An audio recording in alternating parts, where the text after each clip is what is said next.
కలుషం చెంబులో నీళ్లు పోయాలా, బియ్యం పోయాలా అని చెప్పేసి అడుగుతున్నారు. అయితే జనరల్గా వాస్తు పూజలకు, మిగతా పూజలకు నీళ్లు పోస్తారు. అది రాగి చెంబు కానీ, ఇత్తడి చెంబు కానీ, వెండి చెంబు కానీ, వారి వారి స్తోమతలను బట్టి ఆ చెంబును కనీసం కొబ్బరికాయ నిలబడే అంత సైజు చెంబులో దాంట్లో 3 పాళ్ళు నీళ్లు పోస్తారు. అయితే సత్యనారాయణ స్వామి వ్రతానికి మాత్రం ప్రత్యేకంగా బియ్యమే పోస్తారు.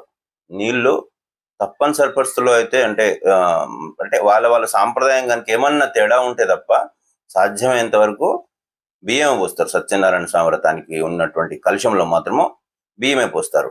అది మనం ఆ బియ్యము మళ్ళీ వండుకొని కుటుంబ సభ్యులందరూ కూడా తినాలి. ఆ చెంబులో ఉన్నటువంటి ఆ కలుషం చెంబులో ఉన్నటువంటి బియ్యం. అదే ఇప్పుడు మనం వాస్తు పూజలో పెట్టినటువంటి